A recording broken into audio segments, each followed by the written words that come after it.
Cuando todo va en Radio H. Viene. Fin de espacio publicitario. Radio H. יבשות עם תוכן, תוכנית פרזנצה ברדיו H. Para de pensar, para de mirar para adentro. ¿Quieres saber qué es lo que tú tienes?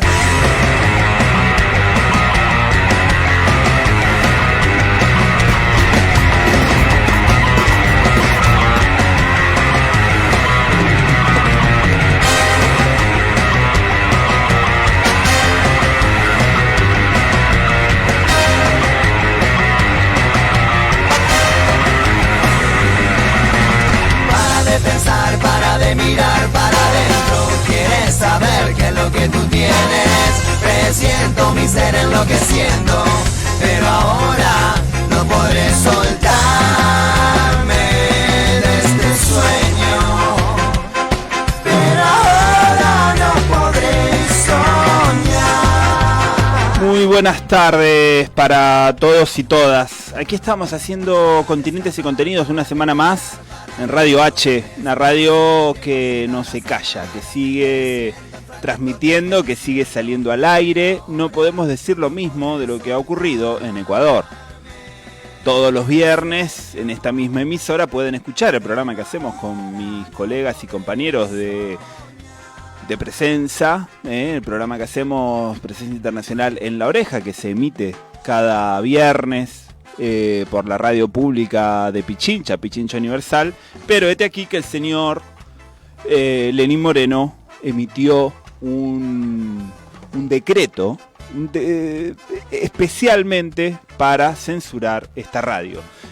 Dijo, no, yo escribí, nos censuraron, me censuraron. El programa que venimos realizando hace 5 años en la emisora Pichincha Universal no puede salir por orden del presidente Lenín Moreno. Esta afrenta ocurre luego de que ordenara que los contenidos propios de la emisora dejaran de emitirse y solo repitiesen la oficiosa Radio Pública Nacional, para continuar tergiversando y ocultando la realidad, no solo del país, sino del mundo. Nuestro espacio siempre priorizó la agenda internacional contrahegemónica, dando voz y visibilidad a activistas comprometidos, a analistas y periodistas que acompañan las acciones transformadoras y de denuncia en todo el mundo. Podemos jactarnos de haber entrevistado a protagonistas de las luchas en todos los continentes. Esa capacidad de traer a la audiencia de Pichincha Universal los temas de lugares recónditos, pero que tenían que ver con el quehacer y vida de los ecuatorianos y ecuatorianas, hizo que nuestro programa fuera muy escuchado y se valorara la amplitud de voces y de enfoques de los que hicimos gala. Una colombiana, un argentino, un italiano, una española y un británico le dimos forma a los viernes internacionales de En la Oreja, conectados desde Quito, pero también de Buenos Aires, de Santiago de Chile y desde otros lugares, cercanos o remotos, pero siempre aportando una mirada que trascendiera la miopía del periodismo convencional. Pichincha Universal confió en nosotros hace 5 años y siguió confiando, pese a los vaivenes y complicaciones que ha ido encontrando la emisora en todos estos años. Yo mismo me ocupé de la rúbrica El Mundo, aportando una mirada universalista a la redacción y a los noticieros. Tras el intento de silenciar la radio a principios de este año, logramos sobrevivir y seguir estando en las ondas. Pero las órdenes siguen siendo las mismas: hostigamiento y censura.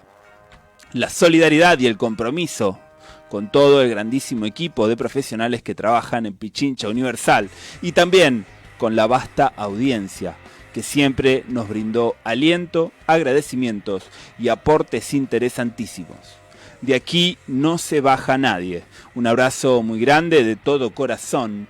Y esto lo firmamos no solo yo, Mariano Quiroga, sino también los compañeros con los que hacemos Presencia Internacional en La Oreja: Nelsi Lizarazo, Domenico Musela y Blanca Diego. Ahora en segunditos nada más vamos a estar conectados justamente con quien dirige hoy por hoy, o dirigía, porque ya tenemos que hablar en tiempo pasado por las cosas que están sucediendo en Ecuador, con Washington Yepes, un periodista, un comunicador de allí, de Pichincha Universal, que nos va a poder contar la última hora de lo que está ocurriendo en Ecuador y también la última hora de lo que está pasando con él a través de esta persecución que se está llevando adelante contra la comunicación opositora en el Ecuador. Pero bueno, todo esto va a ser después de un pequeño cortecito musical. Si querés, Ángel Zapata, que está ahí fiel en los controles, y Edison Burbano ayudándonos, pone alguna de las cortinas que ya mismo entramos con la llamada.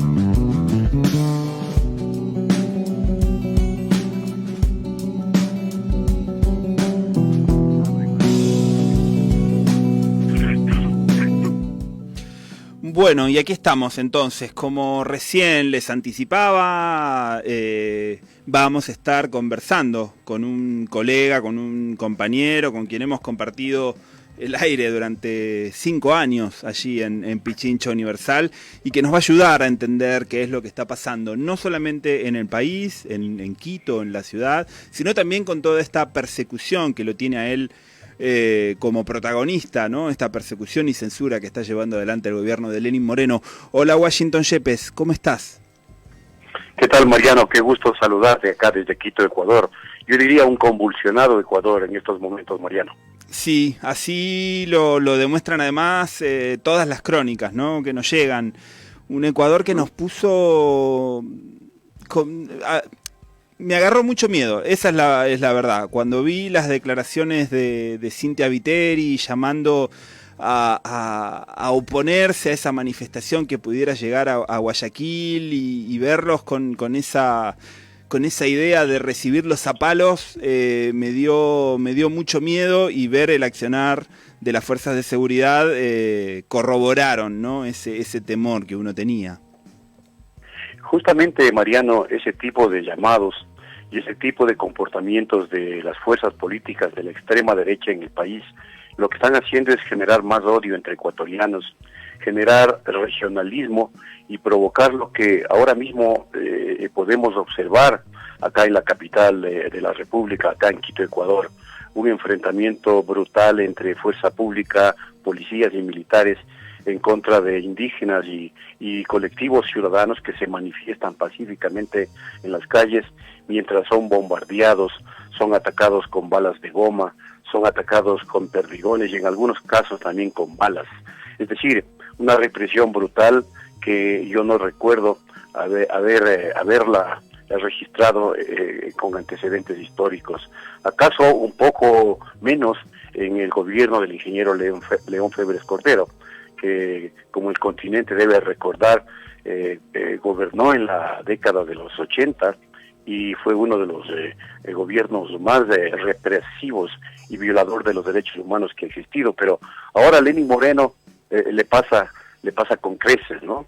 Su brutal forma de ver las cosas está provocando un enfrentamiento que ya deja 7 muertos, al menos, de lo que se sabe. Hay más, según fuentes de los propios indígenas. 86 heridos y al menos 50 o 60 desaparecidos. La situación es realmente grave y, claro, aparte de eso se une la violación a los derechos humanos, la violación a la libertad de expresión, el toque de queda, el estado de excepción, en suma una serie de factores que le ponen a este gobierno como el peor de la historia. Me sorprendía ver la cantidad de focos, digamos, que hay a lo largo y ancho del país, ¿no? De estas movilizaciones en contra del gobierno y en las cuales se han registrado estos actos represivos de los que estábamos explicando, de norte a sur, de la Amazonía hasta la costa, en todo el Ecuador ha habido violencia. Sí, Mariano, mira, no todo se concentra, como se está mal informando a través de los medios de comunicación, no todo se concentra en la capital de la República. Sí, acaso acá es el foco más fuerte, más potente, pero las manifestaciones populares se riegan prácticamente por todo el país, especialmente, eso sí, en la Sierra Central y Norte del Ecuador y en la Amazonía ecuatoriana. En el litoral ecuatoriano hay unas 4 provincias que se podría decir se evidencia una presencia más fuerte de movilidad social y de manifestaciones, por ejemplo, en la provincia de Manabí, en la provincia de Los Ríos y en la provincia del Oro. Y en la provincia del Guayas un poco menos, porque allí se concentra, digamos, el gran grueso de fuerzas políticas de derecha que controlan también un tanto la situación. Pero la situación de descontento es generalizada, en el país es generalizada. Si bien son los indígenas los protagonistas, la población está mostrando su solidaridad, está ayudando con vituallas, está ayudando con medicinas, está ayudando con su respaldo moral cuando se trasladan los indígenas a la capital a través de las carreteras que están bloqueadas prácticamente en todo el país. La situación es bastante grave. Hoy justamente acaban de llegar 2.000 guerreros y a veces se les denomina iguas o iguas, que pertenecen a la provincia oriental de Pastaza y del Napo. Estos guerreros fueron los que participaron en la conocida guerra del Cenepa, cuando hubo un conflicto armado con el Perú, y acaban de llegar armados, con sus armas tradicionales, con arco y flecha, con lanzas. Aparte de eso, de un gran grupo de refuerzos de la provincia de Chimborazo, que acaban de arribar a Quito y en su trayecto recibían el apoyo de la población que claro, les entregaban cosas y bueno, y les vivaban, ¿no? Y les vivaban, les aplaudían, les gritaban que sigan luchando por todos los ecuatorianos. Esta es la real situación y una dimensión realmente importantísima. También hay que recordar que el presidente Moreno ahorita cuenta con el respaldo, qué sé yo, del 10% de la población, es decir, 9 de cada 10 ecuatorianos no le creen. Así está la situación, Mariano. Sí, es muy importante esto que estabas marcando, Washington, porque me parece que cuando comenzó el paro de transportistas y el clamor, digamos, en contra del paquetazo y de las medidas que quería llevar adelante Moreno, se quedaba eso, en la queja de distintos colectivos en las ciudades, había como rivalidades y tensiones entre los mismos ciudadanos que una vez que entran en juego los pueblos originarios, es como que listo, ahora ya la mayoría de los ecuatorianos y ecuatorianas se sienten hermanados y van a defender y cuidar a su memoria ancestral, ¿no? También, ahí es muy fuerte ese cambio en el clima de la sociedad. Sí, la movilización indígena hizo que la protesta social, Mariano, cobre otras dimensiones, porque evidentemente el poder organizativo y el poder de convocatoria del movimiento indígena de la Confederación de Nacionalidades Indígenas del Ecuador es poderoso y se evidencia a lo largo y ancho del país. Además tienen una dirección concentrada que da cuenta de cómo ellos pudieron organizarse táctica y estratégicamente para hacer lo que hoy mismo se está considerando acá en el Ecuador uno de los levantamientos, si no el más importante históricamente hablando de los últimos tiempos. Se recuerda un anterior levantamiento indígena, pero este es mucho más organizado, mucho más potente y mucho más numeroso. Para que tengas una idea, Mariano, el propio dirigente de la CONAIE, Jaime Vargas, ha dicho que por lo menos, y eso son cifras, digamos, un tanto que minimizan, si se quiere, la presencia, pero por lo menos hay 100.000 indígenas en este momento solo en la capital de la República. Claro, solo en Quito. Lo que quiere decir que los que están activando en otras provincias, estamos hablando de un número realmente importantísimo. Eso da muestra de cómo esta organización, que tiene una raigambre popular e histórica muy importante, pues ha logrado dar una muestra potente de descontento social, que ha logrado también a la par unir a los ecuatorianos y despertar a los ecuatorianos de una suerte de anomia que les alejaba de entender lo que estaba pasando en el país con la aplicación de este recetario del Fondo Monetario Internacional.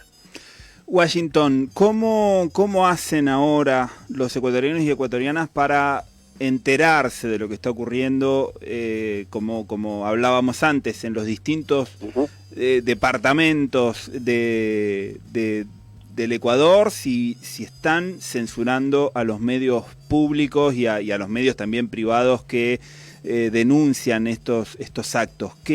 ¿Cómo se están organizando para resistir comunicacionalmente a esto? Ajá. Bueno, yo creo que es esta movilización social de octubre del 2019 va a marcar un hito histórico acá en el Ecuador. Son las redes sociales las que están comunicando de manera pero multitudinaria a la gente, y los poquísimos medios alternativos que en alguna medida a través de las propias redes sociales también están en funcionamiento en varias regiones del país. Es eso, es lo alternativo, porque como tú sabes, Mariano, lamentablemente los grandes dueños de los medios de comunicación son los monopolios, son monopolistas, y es decir, controlan medios de comunicación a nivel de todas las regiones. Y esto ha tendido un cerco mediático también que yo lo califico de brutal. Uh-huh. Y entonces las redes sociales se han convertido en el canal idóneo para que la gente reaccione, para que la gente se informe, y ahora tú puedes ver que prácticamente cualquier tipo de ciudadano anda con su celular haciéndola de periodista, de comunicador, y transmitiendo en vivo los sucesos. Sí, sí. Y esto está saturado en todo el país. Y tú puedes evidenciar eso en costa, sierra, oriente, inclusive en la región insular. Consecuentemente, repito esto que me parece fundamental. La protesta de este año, octubre de 2019, va a marcar un hito histórico de la posibilidad de que inclusive la potencia de las redes sociales pueda hasta lograr la caída de un gobierno. Esto es posible. Este escenario es posible si se mantiene unos días más o una semana más, porque las cosas de ninguna manera parece que van a declinar, ¿no? Hay una posición cerrada de parte y parte, tanto del gobierno como de los movimientos indígenas, que están radicalizando su posición con el apoyo cada vez más mayoritario de organizaciones sociales y de colectivos sociales, básicamente, porque han desaparecido las fuerzas políticas, ha desaparecido la Asamblea Nacional. Los poderes del Estado no funcionan para nada en esta oportunidad. Claro. Es la ciudadanía versus el gobierno. Sí, es una situación, realmente declaró el estado de excepción antes de que se generara el estado de excepción, ¿no? Porque así mismo fue. fue como una sentencia, ¿no? Sí. Hablábamos, yo comentaba al principio del programa que no pudimos hacer en La Oreja Internacional esta mañana porque, bueno, bajaron por completo la señal de Pichincha Universal. Una de las argumentaciones para hacerlo, de lo que pretenden justificar, digamos, fue justamente tu participación al aire. Dicen que fomentando la discordia entre los ciudadanos, en fin, esos disparates que suceden cuando los gobiernos necesitan censurar y se tienen que agarrar a cualquier cosa, ¿no? ¿Cómo sigue eso? ¿Qué perspectivas le ves? Bueno, me permites, Mariana, hacerte una breve cronología de todo lo que nos hicieron en estos últimos 5 o 6 días. Mira, cuando comenzaron las protestas, que eso es hace una semana aproximadamente, Radio Pichincha Universal, como siempre, cumpliendo objetiva e imparcialmente su tarea de periodismo, comprometido con la ciudadanía, comenzó a trabajar con todo su equipo. Y esto inmediatamente provocó que obviamente una gran cantidad de ciudadanos se unan a nuestra señal. Logramos impactos, para que te des cuenta, más o menos de 5.8 millones de retweets, de 3.8 millones en Facebook, Sí, y sí. claro, un montón de audiencia a nivel de la radio, que estoy yo seguro que alcanzó tranquilamente más de 1,5 millones de personas. Esto provocó que el gobierno se dé cuenta de lo que estaba pasando, e inmediatamente fueron y nos cortaron los cables de energía eléctrica de los exteriores de donde funciona la emisora, Ujú. para evitar que sigamos funcionando. No lo lograron. Al otro día fueron a las antenas donde funciona el transmisor y también cortaron los cables, pero tampoco lo lograron porque nosotros ya tomamos previsiones. No contentos con eso, al siguiente día lo que hicieron es instalar un transmisor apuntando la frecuencia a nuestro espectro radioeléctrico y nos interfirieron la señal. Y ahí sí lo lograron, porque nos bajaron la amplitud de nuestra señal en algunos barrios importantes de Quito y en algunas zonas, logrando que la interferencia sea poderosa y que la gente no nos pueda oír. Y esto se completó con lo que pasó el día miércoles, cuando se produce un allanamiento policial a las instalaciones de Radio Pichincha Universal con el pretexto de recabar material de audio que supuestamente estaba instigando la violencia y el caos. No contentos con eso, aparte del allanamiento, finalmente el día jueves, mejor dicho, el día miércoles del paro nacional, en horas de la tarde, nos obligaron a que hagamos una cadena indefinida con la radio pública del Estado, impidiéndonos trabajar y transmitiendo una programación evidentemente absolutamente sesgada, que hablaba solo de las bondades del régimen. Y posteriormente a eso, no contentos con aquello, finalmente en horas de la tarde del mismo miércoles nos envían una disposición administrativa clausurando prácticamente la señal de Radio Pichincha Universal e impidiéndonos utilizar inclusive los equipos desde la cabina de locución y de la cabina de audio para evitar que podamos seguir trabajando cumpliendo este sagrado derecho de la ciudadanía de informarse. Pero eso no es todo. Hemos tenido más de 2.500 ataques a nuestra página, Claro. a nuestra página web, a nuestro periódico digital. Y entonces, evidentemente, hay toda una persecución sistemática en contra de la empresa pública Pichincha Comunicaciones de P, que es la que regenta la Radio Pichincha Universal. Y no contentos con eso también, inmediatamente, eso lo conocemos nosotros, dictan una prisión, una orden de prisión para el director de la radio. Lo sabemos. Y sabemos que se puede poner en ejecución en cualquier rato, es decir, una Claro, eso no es oficial, digamos. De amedrentamiento tenaz. No es que hay una orden oficial, sino que sabés que ese peligro existe.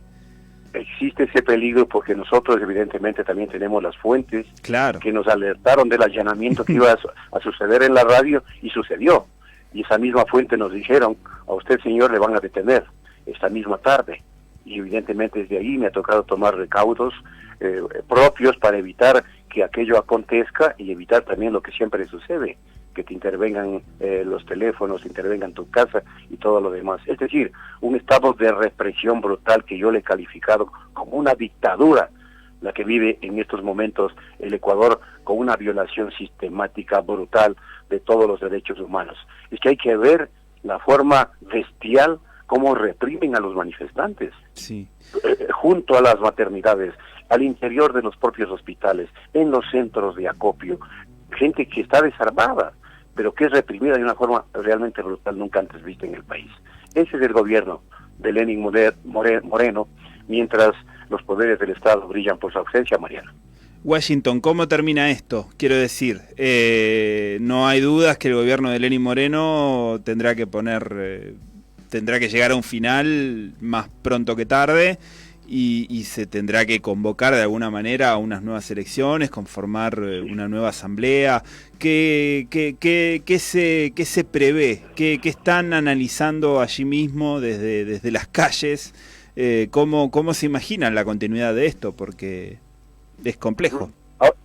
Claro, es sumamente complejo porque, como tú sabes, lamentablemente Lenín Moreno cuenta con el respaldo, primero, de todas las fuerzas de derecha, ¿no? De todo el empresariado, de todos los exportadores, los importadores y de los dueños de medios de comunicación.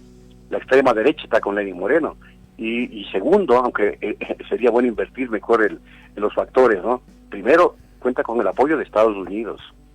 Y esto lo sostiene. Esto es lo que lo sostiene hasta el momento. Porque a nivel nacional, inclusive hay una debilidad institucional también nunca antes vista, con una asamblea que no tiene respaldo casi de nadie, que con un poder judicial absolutamente desprestigiado, con un poder electoral en el que no confía absolutamente nadie, y no se diga con una justicia desbaratada por la persecución política que se ha desatado en estos últimos meses fundamentalmente. Y entonces el único escenario que la mayoría de gente está viendo es la posibilidad de unas elecciones adelantadas. Ese sería el escenario. Se ha hablado mucho de la muerte cruzada, es decir, elecciones generales donde se elija asambleístas y se elija un nuevo presidente y vicepresidente de la República. Pero ese escenario, que sería el más, si se quiere, lógico, sí, que se podría dar en el Ecuador, está sujeto a que Lenín Moreno, y en su momento, y esto ha pasado ya en el país, Lenín Moreno y en su momento las Fuerzas Armadas y la Policía Nacional en sí, retiren el respaldo a Lenín Moreno. Y ya se están oyendo voces en ese sentido, porque ya la policía y el ejército se están cansando de reprimir a su pueblo. Y eso también hay que irlo sintiendo, se lo va sintiendo ya, claro, en la colectividad. Yo creo que en una semana, si es que esto dura tanto tiempo más, podría ya ubicarse un escenario más real, ¿no? Porque no le va a quedar otra. A Lenín Moreno no le va a quedar otra que irse, no le va a quedar otra. Su nivel de desprestigio es realmente muy, muy elevado.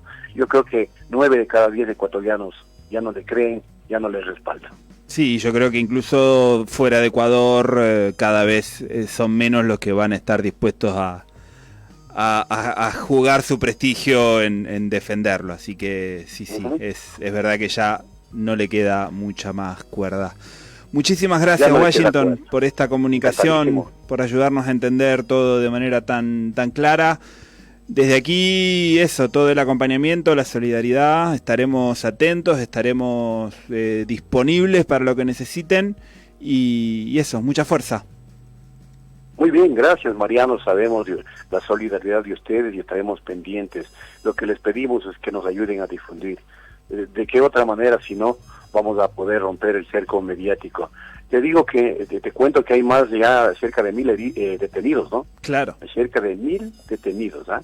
En las cárceles de nuestro país, y 554 heridos de balas de goma, de perdigones, y también por impactos de bomba lacrimógena, aparte de ciudadanos que fueron arrojados de puentes, pisoteados por motocicletas, pateados en el suelo por la Policía Nacional, y una serie de hechos. Sí, no, las imágenes son escalofriantes. La verdad es que hay registro fílmico de todo, eso es lo increíble, ¿no? No van a poder esconderse. Ahí está el papel de las redes. Ajá. Claro. Ahí está el papel de estos reporteros comunitarios que están trabajando y de los cuales nosotros nos enorgullecemos, ¿no? Porque tenemos también un grupo de voceros comunitarios de Quito que están en esta lindísima y tan importante tarea, Mariano. Gracias a ti. Eso, abrazo grande para ti y para todos los compañeros de allí de Pichincha. Igual para todos ustedes, compañeros. Muchas gracias. Bien, pasó entonces por aquí por Continentes y Contenidos Washington Yepes, director de Pichincha Universal, esta radio que ha sido tomada de punto por el señor Lenín Moreno. Les propongo que escuchemos una canción de Aterciopelados que tenemos por ahí que se llama Maligno, y después de esto intentaremos comunicarnos con gente que tiene mucho para contarnos de la realidad colombiana. Hasta ya.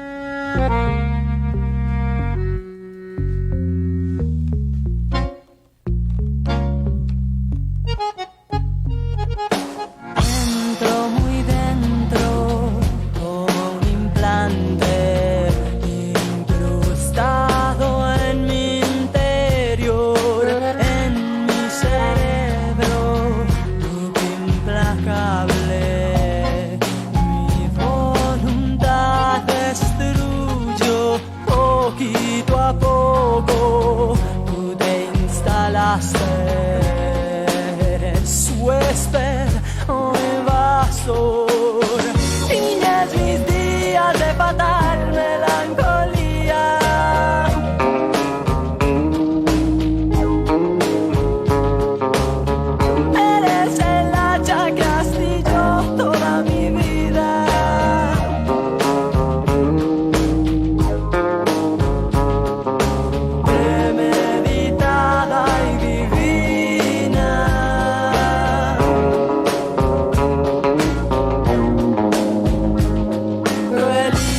despiadado, me has humillado.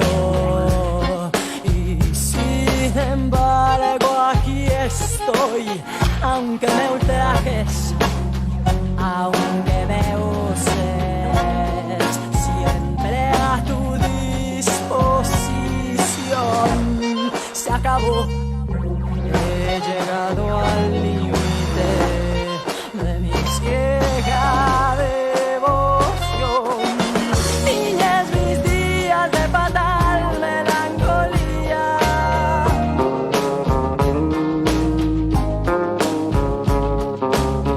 Eres el hacha que astilló toda mi vida.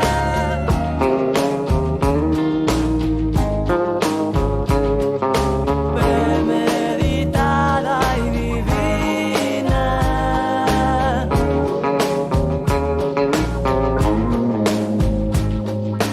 Quiero desintoxicarme, cortar esta dependencia antes que sea tarde.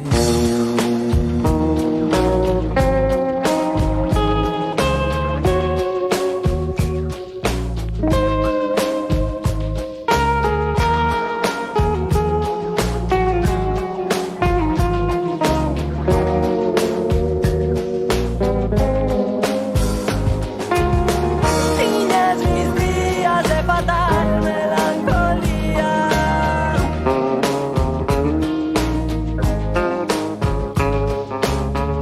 Eres el hacha que astilló toda mi vida.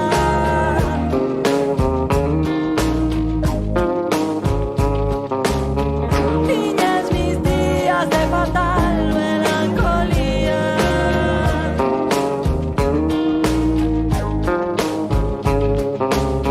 Premeditada y divina.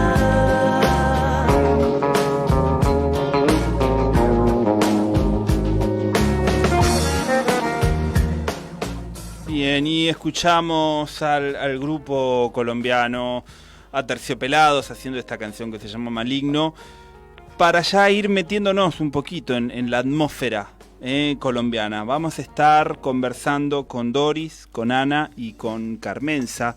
Las tres son madres de Soacha, madres de lo que en Colombia se conoce como falsos positivos, aquellas personas que son asesinadas por las fuerzas de seguridad del Estado bajo el pretexto de formar parte o de las guerrillas o de bandas criminales, en fin, diferentes excusas que utilizan para terminar con la vida de los jóvenes colombianos y colombianas. Hola, no sé quién va a ser la primera de ustedes que va a estar hablando conmigo. Sí, buenas tardes. Buenas Habla tardes. con Ana Páez, madre de uno de los jóvenes muertos por el Ejército Nacional de Colombia. Eso, Ana, por favor, ayúdanos a viajar a todos los argentinos y argentinas que puedan estar escuchándonos. Contales cómo es que se llega a esa situación tan trágica en Colombia. Bueno, un día cualquiera, como el 4 de marzo del 2008, se desaparece mi hijo y lo encuentro otra vuelta hasta los 6 meses, el 27 de agosto del 2008, en Cimitarra, Santander, como muerto en combate por el Ejército Nacional de Colombia, haciéndolo pasar por guerrillero, el cual nunca fue guerrillero. En ese entonces yo trabajaba en la Escuela de Seguridad Vial de la Policía, nosotros teníamos un casino, él era administrador de mi negocio y pues no llegó y comencé a llamarlo, nunca lo volví a encontrar hasta los 8 días que me recibió en el denuncio, desaparecido, hasta los 6 meses, como te dije anteriormente, lo encontré. Y ahí comenzó esta cadena que tenemos ahora. Que ¿cuántas madres participan, digamos, de esta bueno, red? en ese entonces éramos 19 madres, o son 19 madres que estamos en esa lucha por nuestros hijos, pero en este momento trabajamos 14 madres, luchando pues por buscar una verdad que le pedimos al Estado que nos la diga, porque sabemos quién los mató, que fue el Ejército Nacional, porque estaban condenados a 40, 50, 30, 28 años, pero ahorita se cogieron a una ley que llama la G, y pues lo soltaron, y volvimos a comenzar común y corriente. Ahora haga de cuenta que volvimos a comenzar estas audiencias, y no sabemos la verdad. Queremos que Colombia entera nos diga la verdad, qué pasó con nuestros hijos. Este Estado tiene que decirnos si es verdad, la verdad plena, una verdad que nos saque del corazón todo este dolor que tenemos, y que queremos saber justicia, porque no ha habido justicia en los casos de nosotras. Claro. Aquí en nuestro programa seguimos muy de cerca todo lo que tuvo que ver con el proceso para llegar hasta los acuerdos de paz, y nos ilusionamos, ¿no?, de que esa justicia especial para la paz pudiera traer un poco de verdad, de memoria, de verdad y de justicia, por supuesto.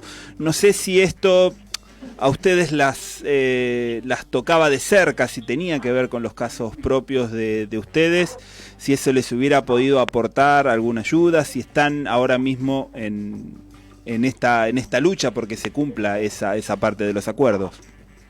Sí, señor, nos llega muy cerca, pues queremos que esta justicia para la verdad sea verdad, y que nos aporte cosas buenas a nosotros, pues que es lo que esperamos, ¿no? Como víctimas siempre hemos esperado esto, y esperamos que la G nos cumpla con lo que dice, que van a buscar la verdad plena, que esto no se va a quedar así, que no va a haber impunidad entre las muertes de nuestros hijos, y eso es lo que estamos buscando, una verdad plena, una justicia, no repetición, que sepan que estos son conflictos del Estado, más no de conflicto armado, porque nuestros hijos no estaban armados, nuestros hijos, ellos se los llevaron porque sabían que los iban a matar. Ellos nosotros no teníamos nada que ver con el Estado ni con nadie. Les comprobamos a ellos que nuestros hijos no eran guerrilleros, que eran muchachos de bien, y que pues no sabemos por qué lo hicieron. Bueno, sí, es terrible escucharlo, porque nada, aquí me imagino que en el viaje han aprovechado para ponerse en contacto con otras agrupaciones que tienen que ver un poco con el mismo tipo de pérdidas, ¿no?, con el mismo tipo de luchas. No sé si quieres contarnos algo de ese encuentro. Sé que estuvieron con las madres de Plaza de Mayo, no sé si han estado con más organizaciones aquí en Argentina. Pues el primer encuentro aquí en su país fue con las madres de la Plaza de Mayo.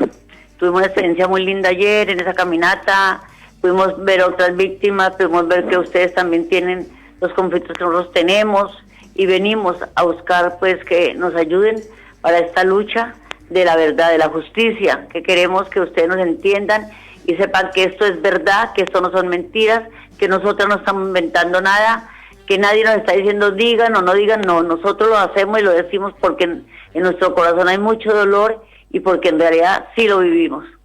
Sí, me imagino en estos días también, se está mirando a Colombia por este juicio que tiene que ver con Álvaro Uribe Vélez, responsable de muchos de estos crímenes que han ido ocurriendo durante este siglo allí en Colombia. No sé si tienen alguna expectativa, alguna esperanza al respecto.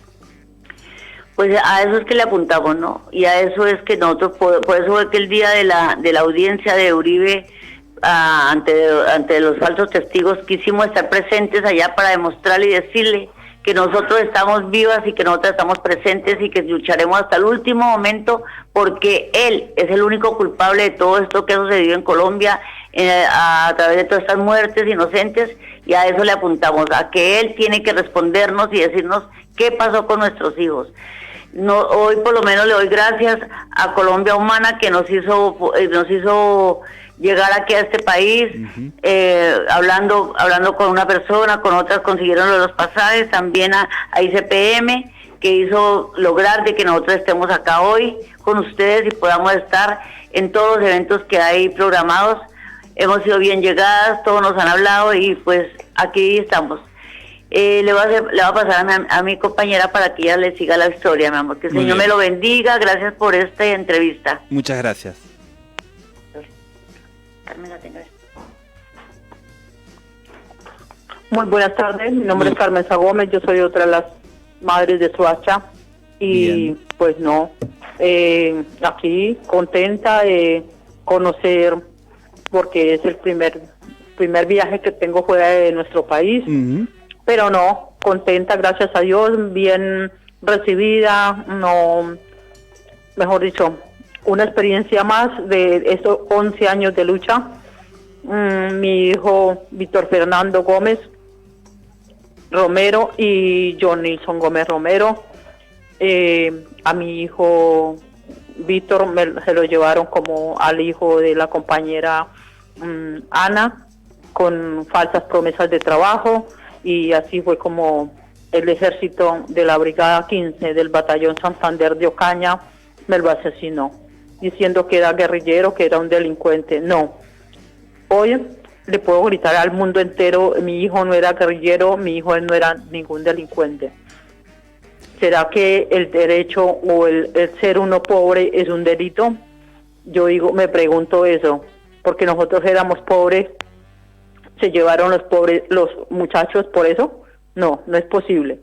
Entonces, hoy queremos gritarle al mundo entero de que las madres luchamos por nuestros hijos y por una verdad que en realidad nosotras estamos buscando eso, una verdad, una justicia y garantía de no repetición. No queremos más madres llorando solamente en nuestro país, sino en todo el mundo, porque hay muchas madres sufriendo en otros países por sus hijos desaparecidos. Entonces, no queremos más eso, por favor, que cesen la guerra con nuestros hijos, porque nosotras no parimos hijos para llevar a la guerra. Entonces, que, mejor dicho, eso sea un ejemplo como las madres de la Plaza de Mayo, como Norita, y una persona excelente, un ejemplo que nos da, yo la distinguía a ella en el 2010, y es un ejemplo a seguir, y hemos seguido nosotras ya 11 años en esta lucha, y para nosotras es muy importante. Sí, Carmen. Muchas gracias. Es muy importante para todos que ustedes estén ahí, que sigan con esa fuerza y con esa certeza de que van a lograr que se haga justicia. Tengo aquí a un compañero también colombiano que participa de la producción del programa y que quiere hacer un comentario. Hola Anita, sí. Carmenza. Bienvenida a la Argentina, desde los colombianos en el exterior, en Buenos Aires, Argentina, le damos la bienvenida. Estamos con ustedes, también los colombianos que hemos tenido que salir del país por el exilio. Las acompañamos, que ustedes le damos mucha fuerza y bueno, tenemos que resistir ante este genocidio que se ha hecho en Colombia, porque eso es terrorismo de Estado y el mundo se debe enterar. ¿Qué opinan sobre ya el primer año del gobierno de Iván Duque? ¿Qué relaciones tienen con este nuevo gobierno, sabiendo que es el mismo gobierno, continuidad del gobierno de Uribe Vélez? ¿Han tenido algún respaldo? ¿Han sido rechazados? ¿Cómo se han sentido en este nuevo gobierno? Desplazadas como siempre, porque desde el momento que sucedieron los hechos en el 2007 hemos sido algunas madres amenazadas y hemos tenido que salir de nuestro territorio donde estábamos huyendo, y eso ha sido un karma para todas nosotras, y siempre con la zozobra que lo están siguiendo a uno, y eso es horrible. Igualmente igualito al de Uribe, más cuando tenemos muchas comentarios defendiendo a Uribe, pero ahí está el que está ahorita y Uribe son igualitos. Entonces el señor Duque es un títere de Uribe que quiere hacer lo que él diga y listo, y para poder tener la humanidad, para que nadie lo toque, no sea condenado por aquellos homicidios, que solamente no fue en el 2008, sino desde cuando él recibió el mandato, que fue en el 2006, y ahí para acá ha sido la guerra, más cuando esto venía sucediendo mucho en Colombia y nadie le había hablado, nadie había destapado lo que estaban haciendo nuestras fuerzas militares, sino que hubieron mujeres valientes echadas para adelante que pudieron denunciar y nos pararon bolas para las denuncias para que se destapara esto que tenían nuestras fuerzas militares allí. Pero para nosotras no fue temeroso eso, las amenazas ni nada de eso.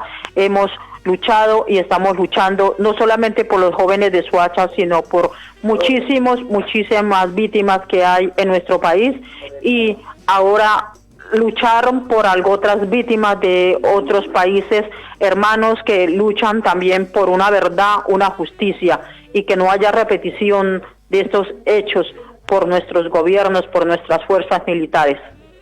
Eso, la no repetición, que esto no vuelva a suceder, tiene que ser el mensaje que nos hermane, ¿no? Desde Ayotzinapa hasta aquí, hasta el final del mundo aquí en el sur. Eso, acompañándolas, Carmenza, Ana, Doris, muchísimas gracias por esta comunicación. Cuenten con nosotros para seguir reclamando justicia. Sí, juntos. Ya le comunico con la compañera Doris. Bueno. Buenas tardes, mi nombre es María Doris Tejada, madre de Óscar Alexander Morales Tejada. Desapareció el 31 de diciembre de 2007 y asesinado por el ejército en el 2008. El 16 de enero del 2008. Nosotros vivíamos en Fusagasugá y fue a Cúcuta a visitar al hermano que trabajaba allí, y de ahí se lo llevaron y está en estos momentos en una fosa común sin todavía recuperar su cuerpo, que hay por lo menos más de 100 o pueden haber 100 cuerpos allí. Es un lote abandonado. Es muy difícil, ya como que adelantamos y como que nos devolvemos. ¿Por qué? Porque en el 2017 se sacó un cuerpo, se inhumó, y en el 2018 se sacó el otro cuerpo. 2 años esperaron para este año, decir en marzo, en abril, dieron el resultado que ninguno de los 2 cuerpos eran de los 3 que se estaban buscando. Uh-huh. Porque con Óscar se llevaron otros 2 jóvenes, Germán Leal Pérez, Octavio David Bilbao. Me duele tanto esta lucha y como que me he empoderado demasiado aquí, acercándome a las madres de Soacha. Me uní a ellas en julio del 2011 y empecé a luchar por hice un diplomado de Derechos Humanos. Hemos estado en colegios, en universidades, denunciando para que esto no se repita, para que no sigan desapareciéndose los muchachos, pero sigue sucediendo. No sé de dónde sacamos tantas fuerzas.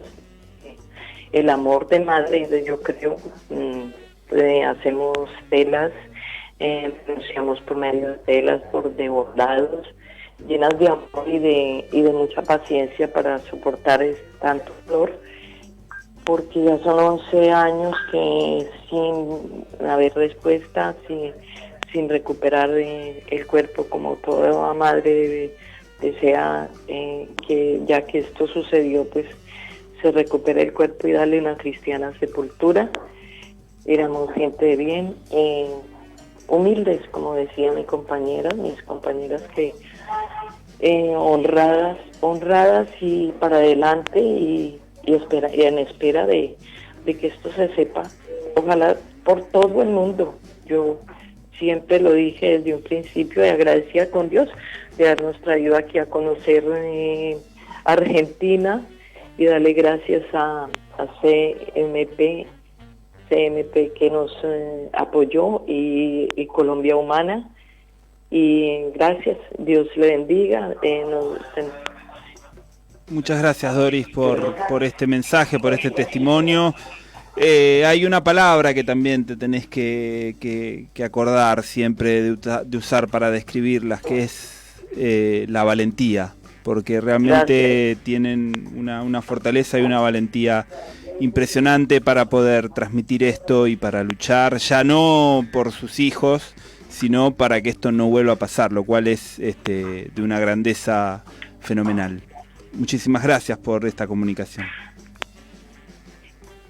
Gracias. Un abrazo grande, entonces. Gracias, Dios les bendiga.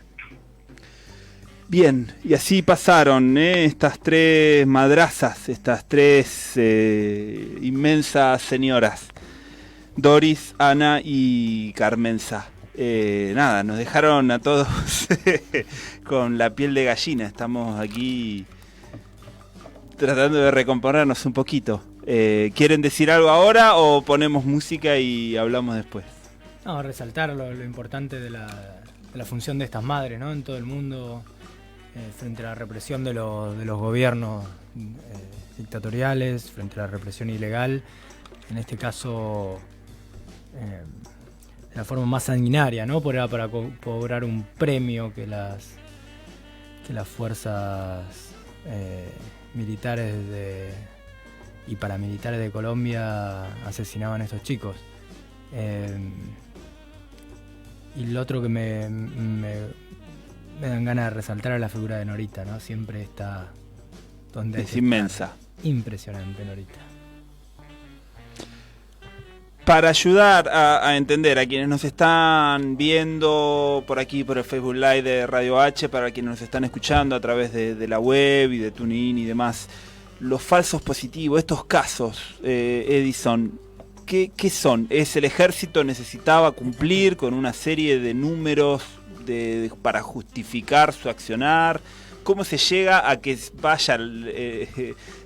secuestren a chicos, los engañen para después matarlos? Es muy delirante. Muy delirante. Álvaro Uribe Vélez en el 2012 se posicionó como presidente bajo... Él colocó mano firme, corazón grande, fue su testimonio. Uh-huh. Mano firme contra todo el que piense diferente, entre comillas, que eran las FARC o la insurgencia armada que habían fracasado en un proceso de paz en el año 2000 con Andrés Pastrana. El lema del gobierno después en la reelección es bajo la figura de seguridad democrática. Recordemos que en el gobierno de Andrés Pastrana, antes de Uribe, recibieron toda la plata del Plan Colombia que le dio Bill Clinton. O sea que las fuerzas militares colombianas ya en el 2002 en adelante estaban equipadas ya para matar, para un conflicto armado. No era para la paz, sino para la guerra. Era la lucha contra el narcotráfico y el terrorismo. Claro.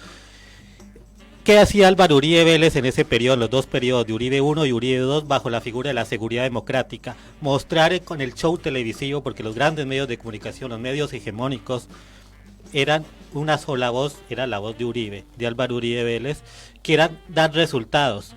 Álvaro Uribe Vélez daba orden de queremos resultados, de dar esa forma de decirle a la gente que estamos ganando la guerra. Claro. Que ya porque él prometió que en tres meses iban a acabar con las FARC. Con las Fuerzas Armadas Revolucionarias de Colombia iba a acabar las FARC, por eso fue electo y reelecto. Dijo, y en el segundo periodo vamos a acabar con los narcoterroristas de las FARC, decía entre comillas. ¿Qué pasó? En las fuerzas militares se les daba premio desde la parte alta de la cúpula hasta el soldado raso. Daban premios, por ejemplo, le decían el comandante, le decían a los soldados, si asesinan X número de bajas, o sea, son seres humanos, pero eran dados de bajas en términos militares, tienes derecho a vacaciones, tenés derecho a prima, aguinaldo, a dinero, a ciertas recompensas. En los grandes noticiarios del país mostraban muertos en asesinatos en bolsas de basura, seres humanos en bolsas de basura negra, mostrando, y la gente decía, el presidente Álvaro Uribe Vélez está acabando con los terroristas de las FARC, está limpiando el país, ese es mi presidente. Entonces bajo una sola línea política, ideológica de derecha, bajo ese terrorismo de Estado, también comenzó a perseguir a la oposición democrática, que estaba denunciando en eso. En ese momento estaba Iván Cepeda, Gustavo Petro, haciendo esas denuncias de los falsos, comenzaron a hacer los falsos positivos que estaban haciendo. La figura es, en el tema de los falsos positivos, en Soacha. Es muy concreto el tema, porque es falsos positivos en Soacha. Soacha es el municipio aledaño, vecino, de la capital del país, ¿sí? En las goteras de Bogotá. ¿Qué es lo que hacían con los muchachos? Todos eran muchachos de 15, 16, de 15 a 20 años, que gente muy joven, que estaban en el pueblo, en el municipio, estaban en la calle jugando fútbol, estaban en una tienda, en un kiosco, y les decían, chicos, ¿quieren laburo? Sí, ¿quieren laburar? Súbanse en la camioneta y les damos trabajo, y los llevamos para tal parte, para jornalear, darles empleo, yo qué sé, le decían mentiras. Se iban y nunca más volvían y los desaparecían. Días después aparecían en los grandes noticieros y bajo la firma del Ministerio de Defensa, que fueron dados de baja 20, 30, 40 personas que eran narcoterroristas de las FARC. Y la gente celebraba y el gobierno sacaba como un premio esos muertos. Pero era gente inocente, era gente joven que los vestían de insurgentes. Inclusive hay muestras de pronto ahora con las investigaciones que le colocaban las botas de insurgente que no al eran revés, ni siquiera, claro, no eran ni de su talla, y inclusive eran al revés, o sea, 2 de derecha, 2 de izquierda, pero ante los medios de comunicación y ante la gente en el momento era que eran guerrilleros de las FARC que se estábamos ganando el conflicto. Y todo eso llevaba, como dijiste vos, la firma del Ministerio de Defensa, la firma del ministro Juan Manuel Santos. Sí, Juan Manuel Santos, y también de la actual vicepresidenta de Colombia, Marta Lucía Ramírez. Bien. ¿Sí? Marta Lucía Ramírez fue también la ejecutora, que hoy es la vicepresidenta del presidente Iván Duque. ¿Sí? Entonces lo que estamos hablando de 2002 al 2006 es Uribe 1, de 2006 al 2002 es Uribe 2. Lo de Santos de pronto hizo el acuerdo de paz, de lavarse las manos, y en este periodo, como dijo, que es un nuevo Uribismo 3. El nuevo Uribismo 3, que son los mismos que son los responsables de este terrorismo de Estado, están en el poder y quieren tapar la memoria, la verdad y la justicia. Le colocan trabas a la Justicia Especial para la Paz, a la JEP, desfinanciándola, hablándola mal y volviendo el proceso de paz en añicos, y otra vez desprestigiando la oposición, a la oposición política en Colombia. Sí. Ahora estaba leyendo las redes sociales, de las redes de Twitter de la Asociación de Maras de Plaza de Mayo, que el expresidente, hoy senador, que hoy está investigado por la Corte Suprema de Justicia, no por los falsos positivos, no por el terrorismo de Estado, está acusado hoy Álvaro Uribe Vélez porque sobornó a un abogado, sobornó a un fiscal juez, un procurador, testigo.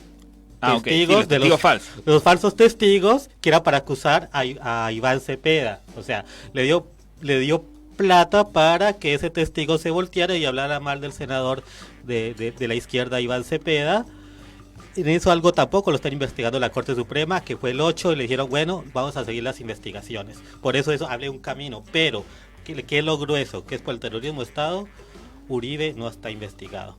De pronto más adelante la historia, para qué decirnos. Y en la cuenta social de Twitter de Álvaro Uribe Vélez bloqueó la cuenta oficial de las Madres de Plaza de Mayo de Soacha. Ok, Bien, eso, tienen miedo de que les digan la verdad. ¿Dónde estarán en todos los medios que acá hablan sobre la democracia en Venezuela y la dictadura de Venezuela? Sí. ¿Dónde están todos estos años, no? ¿Cuántas veces hablaron de lo que pasa en Colombia? ¿Cuántos argentinos saben de eso? ¿Dónde estaba el gobierno de la ciudad en ese momento denunciando la violación de derechos humanos en Colombia? El gobierno de la ciudad en el mandato de Macri condecoró a Álvaro Uribe Vélez cuando era presidente de Colombia. Son socios, ya sabemos de qué. Bueno, estaban los colombianos que hicieron campeón a Boca de todo. Por favor, salgamos de esto, terminemos con no terminemos con Boca, terminemos con Macri si hace falta, pero terminemos con este capítulo. Hemos hablado de Colombia, pero fundamentalmente hemos hablado de las madres de Soacha y creo que eso es lo que hay que valorar, ¿no? Que en medio de todo ese contexto que nos estaba contando Edison, le da todavía más valor a esa fortaleza y a esa entereza de estas madres de Soacha. Un cortecito, un poquito de música y seguimos adelante. Lo tenemos ya a Martín Ruano en el estudio, así que ahora lo vamos a hacer hablar, lo vamos a gastar un poquito. Radio H. Comienzo de espacio publicitario.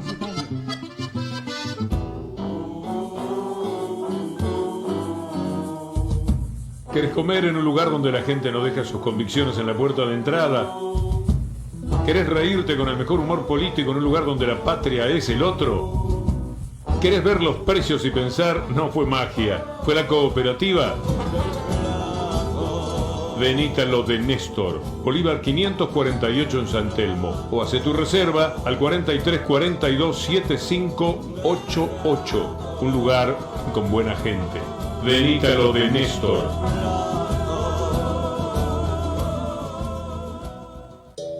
Las palabras más importantes del mundo empiezan por H. Hambre. Hambruna. Hambrientos. Porque la H también nos indica contra lo que hay que luchar.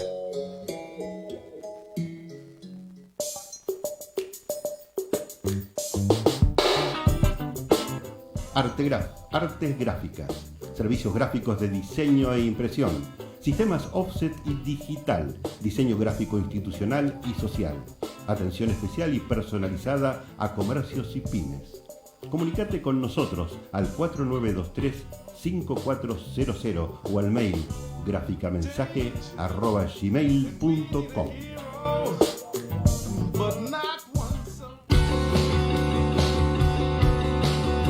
Los lunes de Radio H se ponen en marcha a las 13 horas con Otra Voz. 2 horas de análisis político, economía y cultura. Salgan al Sol es el programa que conduce desde las 17 Gustavo Paulo y que se propone saltar el cerco mediático con agenda propia. Carlos Milanesi presenta a las 19 Puentes en el Tiempo. Urdimbres de palabras y música enlazando tramas de ayeres y mañanas. Mariana Baccaro y equipo realizan Vivas y Haciendo Historia, construyendo desde lo personal lo colectivo. A las 21 desembarca La Blanca Leone, un espacio de formación política. Y a las 23 es la hora de Caja Negra, datos de un viaje colectivo.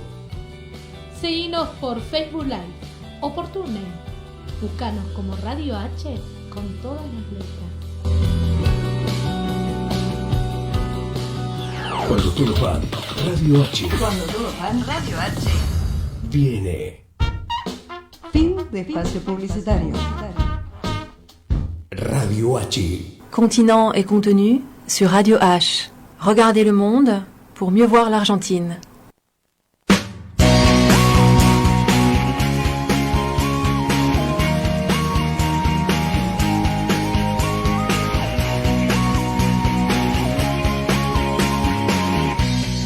Pasan los días, las melodías de los dos, uno tras otro día, vamos mirándonos, acariciándonos, y todavía solo querer estar con vos, uno tras otro día, vamos queriéndonos más y conociéndonos. Hoy, ¿dónde vos vas?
¿Dónde me llevas? Ciertamente voy donde vos vas. ¿Dónde me llevas? Ciertamente voy donde vos vas. ¿Dónde me llevas? Bien, y escuchando a nuestros vecinos uruguayos de Don Nadie haciendo la canción Ciertamente, volvemos a Continentes y Contenidos, nuestra segunda hora de programa. Todavía nos queda una súper entrevista que nos va a hablar de otro de los países de la región que está en llamas, pero que se mira menos, que es Haití. Pero quiero aprovechar que lo tengo a Martín Ruano aquí, de cuerpo presente, y que me cuente él cómo está viendo todo esto de Ecuador, que la verdad nos tiene tan... no sé, es como que estamos bajando por un tobogán, ¿no? No terminamos de tener de dónde agarrarnos. Los acontecimientos pasan a una velocidad que... Sí, si había algo que faltaba para sentir que volvíamos al 2001 era que Ecuador estallara casi al mismo tiempo que nosotros, ¿no?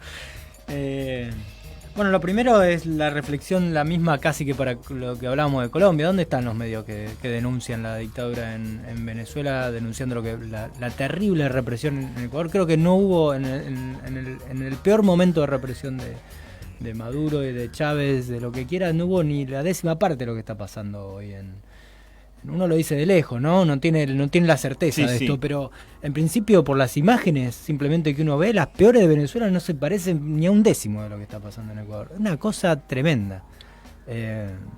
Y retomando un poco lo que decía, ¿no? Estos países en llamas, parece que lo que está en llamas es la renovación neoliberal en América Latina, por lo menos, si uno mira una parte del mundo nomás, ¿no? Evidentemente el modelo neoliberal... en cuanto se empieza en los países periféricos, muy rápidamente se empieza a agotar y muestra su cara más esencial, ¿no? Esta cuestión de represión absoluta, de utilizar inmediatamente el recurso del ejército en la calle, terminar con las libertades civiles, con los derechos a protesta. Digo, esto es el neoliberalismo más descarnado y más real. Digo, esto es el neoliberalismo. El neoliberalismo, cuando todo funciona más o menos bien, esos 10 minutos se hacen los democráticos, se hacen los que quieren una república, que quieren el progreso de la sociedad, que quieren... Sí, parece que las instituciones funcionan, ¿no? Sí, pero no. Pero las instituciones se muestran que funcionan cuando pasan estas cosas, ¿no? Si no tuviera Estados Unidos atrás, Lenín Moreno creo que se hubiera ido hace una semana, por lo menos, ¿no? Es un nivel de vergüenza. También da vergüenza a los medios argentinos, ¿no? Diciendo... frente a lo que está pasando, inventando cosas como que Correa está haciendo junto con que se fue a Venezuela no sé, a crear la insurrección. Si Correa tiene ese poder en Ecuador y Flaco es el líder natural de Ecuador. Y Maduro, no es que decían hace unas meses diciendo que Maduro está solo, aislado, y ahora Lenín Moreno dice en Radio Nacional, en todo el país, diciendo que lo que están detrás de las protestas está Correa y el gobierno de Nicolás Maduro. Oh, qué fortaleza es el gobierno de Maduro. Claro, tiene ese poder fuera de Venezuela, Maduro. Que apoyo internacional tiene, ¿no? De las clases populares, Maduro. Bueno, evidentemente algo de eso hay también, porque los pueblos no nos creemos esto, ¿no? Yo voy a dar un salto así gigantesco, de gigante, a la situación argentina. Durante los años que fue ministro de Economía Kicillof en la Argentina, se le pegó de todo, le dijeron. El más correcto le dijo que era un buen profesor de universidad porque no sabía nada de economía, que sabía mucho de teoría, pero no sabía nada de economía. Durante los 4 años de macrismo se le siguió pegando. Se le siguió pegando con todo esto. Evidentemente el pueblo le importó muy poco, ¿no? Porque hoy le gana a la nena mimada de los medios y a la nena mimada del macrismo por casi 20 puntos en provincia de Buenos Aires. La transformó en una muerta política. Por más que Pichetto lo trate de comunista, ¿no? Que diga, parece que le suma. Sí. Cada vez que le pegan parece que le suma. Pero hay logros de Kicillof en la economía argentina que creo que van a quedar en los libros. Kicillof fue el único tipo en este país que logró bajar la inflación. 10 puntos sin hacer una recesión para colmo. Un ajuste ni nada. Entonces, yo acepto todo y hay un montón de críticas que yo también le puedo hacer a Kicillof desde este lado, ¿no? Pero muchachos, hay cosas que también son inocultables, ¿eh? Hay cosas que son inocultables. Sí, le faltaría ese temple que algunos por ahí se creen que hay que tener y ser de determinada manera, ¿no? Para demostrarlo, pero la verdad que la capacidad de trabajo y de decisión está ahí. Y bueno, y al final es lo que vale, ¿no? Claro, pero no estamos hablando de un Massa o incluso de un Alberto Fernández. Vos decís, ¿y cómo es este tipo en el gobierno? Este tipo casi en el gobierno, digo, gobernando la economía del país, es algo probado para el argentino. Todo el mundo sabe quién fue Kicillof como ministro de Economía. Así que la gente no está jugando a ver qué pasa. Sí, lo que no sé si la gente sabe, ya hablando de Kicillof, es lo puntilloso, lo celoso, lo encima que está de todos sus funcionarios para que nadie se haga el vivo y se afane una moneda. Y eso no te lo cuentan los medios de comunicación, no te lo contaron en su momento donde querían hacernos creer lo contrario y tampoco te lo cuentan ahora, pero me parece que eso es una de las mejores cosas que le va a poder pasar al gobierno que encabece Kicillof en la provincia de Buenos Aires, porque va a llegar con esa impronta de acá venimos a laburar y a sacar la provincia adelante y nada de beneficio personal, nada de llevarnos un vuelto, una cometa, en fin, es un tema... Va a ser una novedad para la provincia de Buenos Aires. Imagínate. Completamente nuevo. Pero que ojalá, va a entrar en una ojalá, disputa sí. en muchos territorios y vamos a tener que estar atentos también a eso, que no vamos a creer que lo que está pasando es que no sé, que son antisemitas y no es que son antisemitas, es que les está tocando el bolsillo, ¿no? Va a ser en la provincia de Buenos Aires, con las estructuras corruptas que tiene instaladísimas en toda la provincia de Buenos Aires, va a ser una lucha, pero bueno, ojalá la encare Kicillof y por supuesto si la encara vamos a estar con él. Sí. También es casi la única forma de que cambie algo en este país, ¿no? Y en especial en la provincia de Buenos Aires. La provincia de Buenos Aires tiene las tierras, la renta diferencial de las tierras de la provincia de Buenos Aires es la más alta del mundo, son las tierras más ricas del mundo la que hay en la provincia de Buenos Aires. Así que plata sobra en la provincia. Y la mitad de la población. Y la mitad de la población de la Argentina.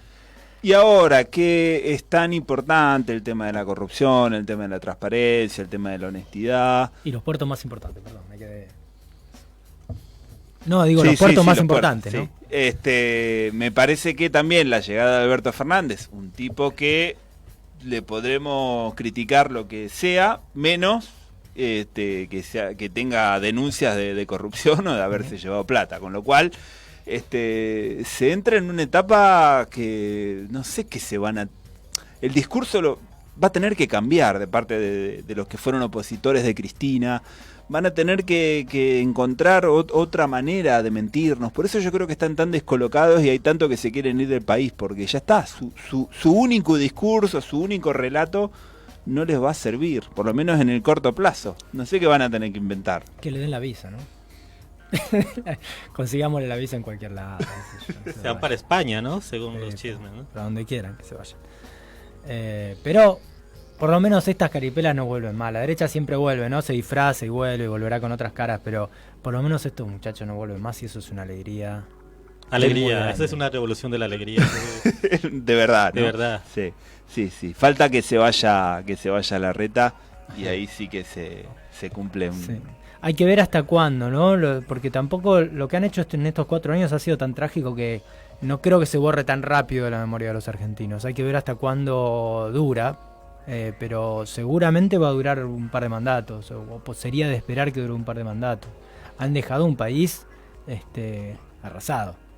Sí, si no se traicionan las banderas básicas, si realmente Alberto, Axel y quienes los acompañan siguen mandatos simples y responden a la agenda prioritaria de necesidad que tenemos los argentinos y argentinas, no debería pasar nada demasiado raro. Deberíamos tener varios gobiernos progresistas y discutir otras cosas, ¿no? Claro, por supuesto, sí, para esperar las transformaciones estructurales y todo eso va a llevar otro tiempo. Pero me parece que es atacar lo fundamental, lo urgente.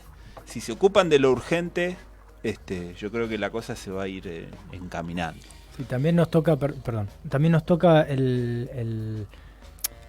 la oportunidad de tener nuevamente una levantada progresista en América Latina, ¿no? Porque el golpe a todos estos gobiernos antidemocráticos y neoliberales se está dando casi al mismo tiempo. El Bolsonaro, ¿cuánto va a durar en Brasil? Con suerte termina su mandato. Si lo termina, con suerte termina su mandato.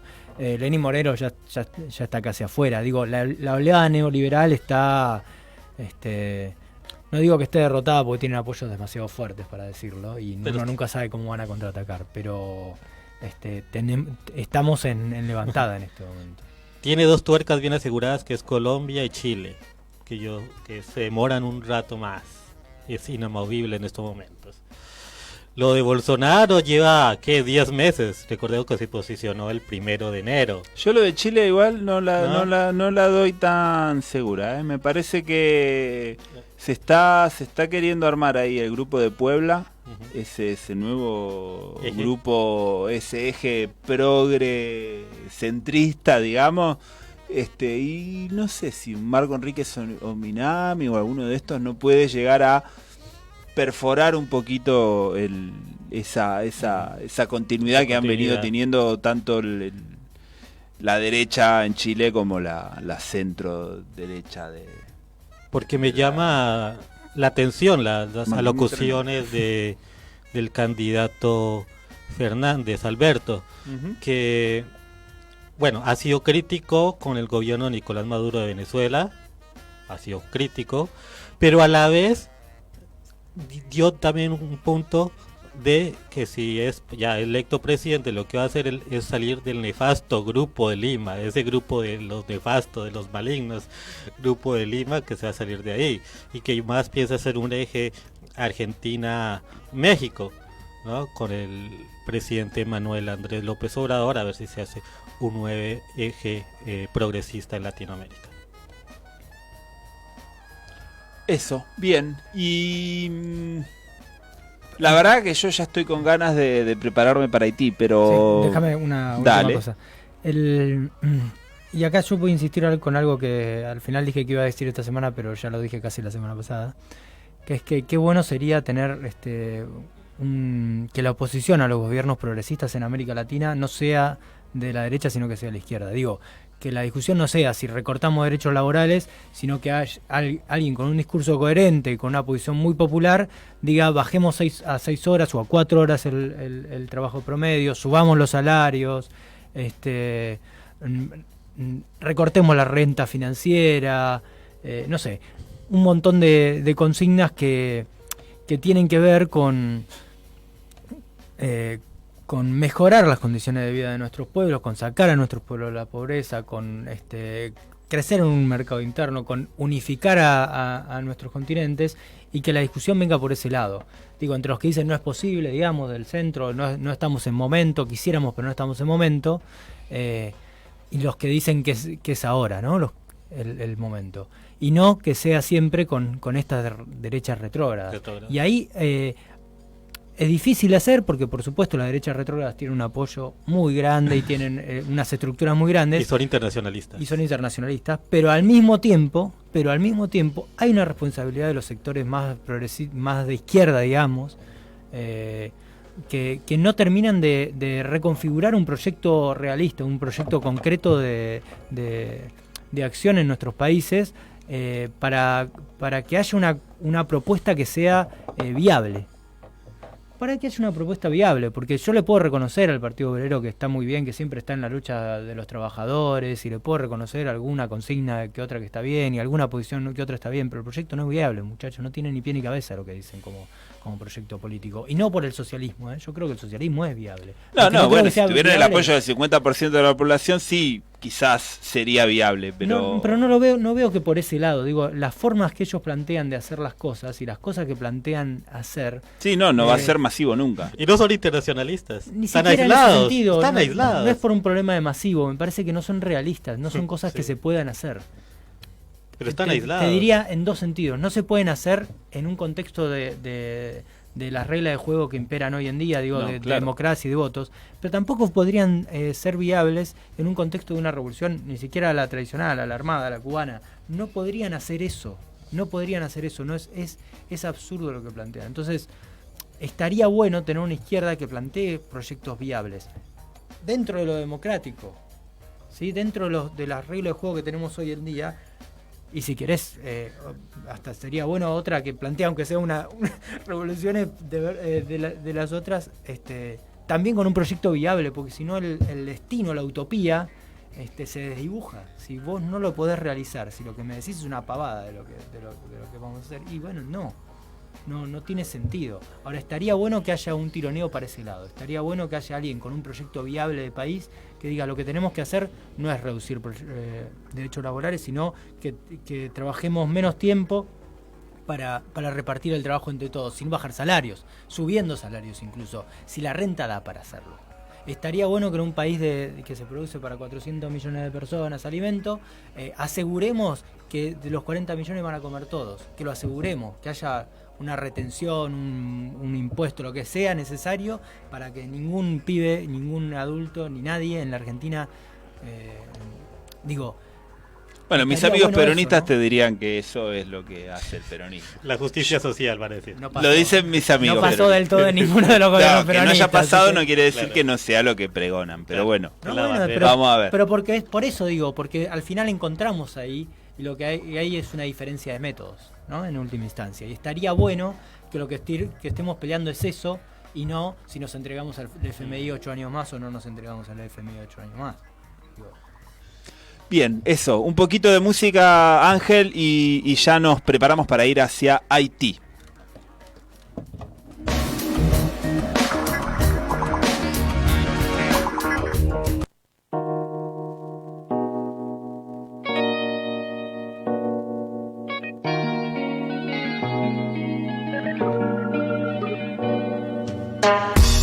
Nunca se vive suficiente, le dijo ella al dependiente.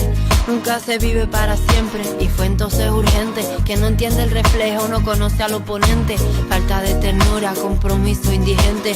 Volveremos a vernos en cualquier otro continente. ¿Quién me ayuda si no yo a caer por la pendiente? Cuando no queda de mi brota. Y si ya tengo el agua que me da la lluvia, si conozco lo grande que me da el cielo, si ya tengo lo oscuro que me da la noche, si entiendo lo que pasa cuando arde el fuego, si se abren los caminos cuando hay estrellas, si puedo vivir por lo que cae al suelo, si no me falta la esperanza gracias a la mañana, yo no necesito poder. ¿Quién manda aquí? ¿Quién manda aquí? Tiempo de ver cómo se levanta la gente, yo no necesito poder. ¿Quién manda aquí? ¿Quién manda aquí? Tiempo de ver cómo se levanta la gente, yo no necesito poder. ¿Quién manda?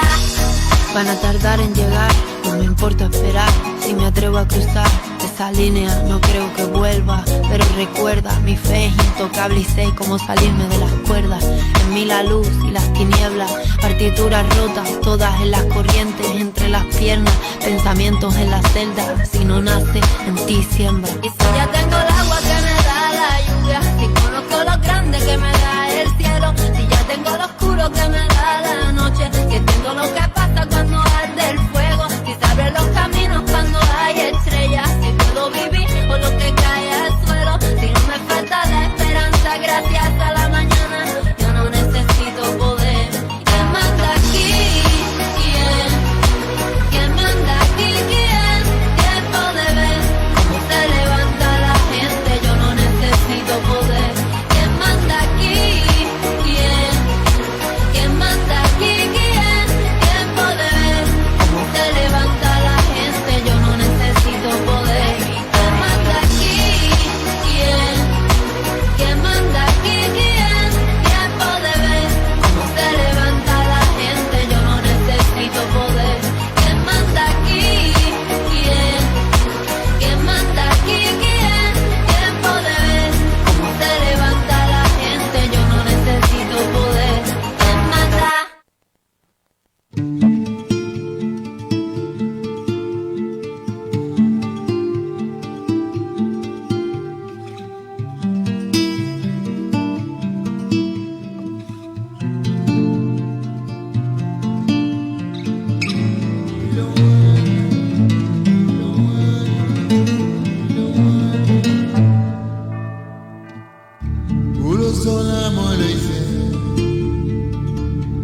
Bien, ya entramos en casi la última media hora de nuestro programa de aquí, de Continentes y Contenidos.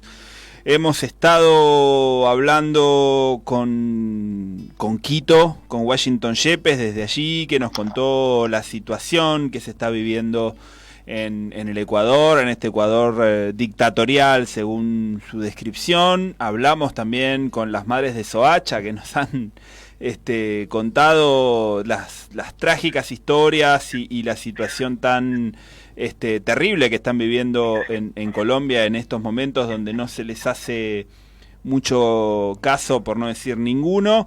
Y ahora nos vamos para Haití. Allí nos está recibiendo vía telefónica, vía WhatsApp, Lautaro Rivara, que nos va a ayudar a entender un poquito más toda esa convulsión que se está viviendo allí en Haití. Hola Lautaro, ¿cómo estás? ¿Qué tal, gente? Buenas tardes, ¿todo bien? Sí, aquí bien, contentos de que te escuchamos fuerte y claro. La última vez que hablamos no fue hace tanto y el pueblo estaba pidiendo que se vaya el presidente Jovenel Moïse, pero Jovenel Moïse todavía no se fue. No se fue, y uno se empieza a preguntar qué debería pasar para que se vaya, ¿no? Estamos ya entrando en la 6ª semana de crisis energética, sin prácticamente combustible en el país, y en la 4ª semana de protestas realmente muy masivas y muy radicales en absolutamente todo el país, prácticamente todos los días. Así que uno pregunta cuántos golpes más puede aguantar este gobierno, que pese a la profunda inestabilidad se sigue aferrando al poder. Es un contexto bien particular.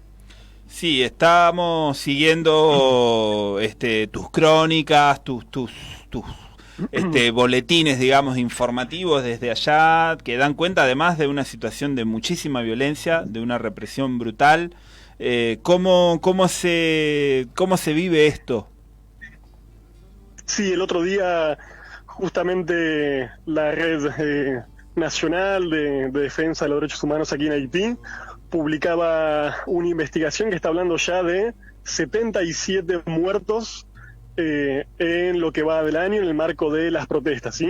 Hablamos de, en general y en su mayoría, asesinados por la represión policial, o incluso más grave, asesinados por los grupos irregulares y paramilitares que empiezan a operar en el país de nuevo, como pasó el año anterior en este mismo, o en un contexto muy parecido. Así que la situación es realmente dramática. El día de hoy la manifestación estaba decidida directamente a ir a la propia residencia presidencial para forzar la renuncia de Jovenel Moïse, y bueno, hubo un fuerte operativo policial ahí en el distrito más rico aquí de la capital, en Pétionville.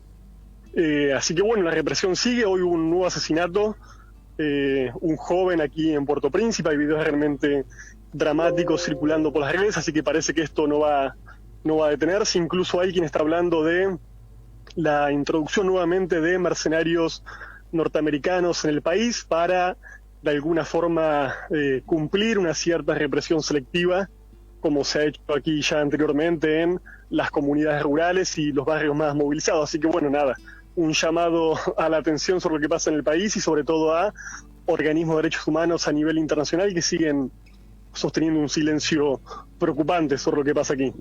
Sí, uno se pregunta sobre ese rol, ¿no?, de las fuerzas de seguridad, del ejército, de la policía. ¿Cómo puede ser que sigan respondiendo a un gobierno tan deslegitimado, que además les da órdenes tan criminales, ¿no?, de atentar contra su propia gente? ¿Cómo se podría explicar esto, que mantengan esa obediencia?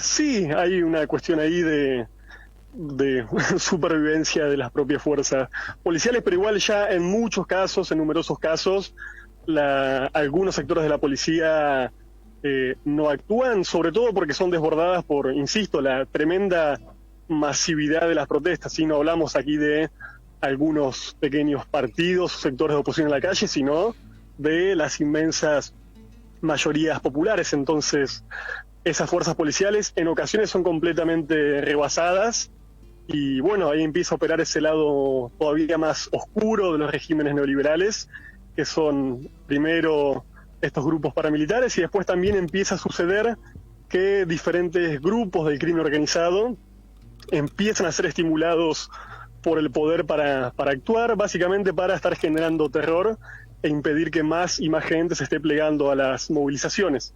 El día de ayer hubo, por ejemplo, un ataque y un secuestro de un colectivo, de un transporte colectivo de pasajeros, hubo 4 heridos, y bueno, se sabe que esos grupos criminales fuertemente armados y organizados responden directamente al poder político y que han sido creados por expresidentes, senadores u otros altos funcionarios del gobierno. Así que bueno, esa es otra dimensión de la crisis, tiene que ver con estos grupos criminales que son increíblemente, y es conocido por todo el mundo, pagados y organizados por el propio poder político.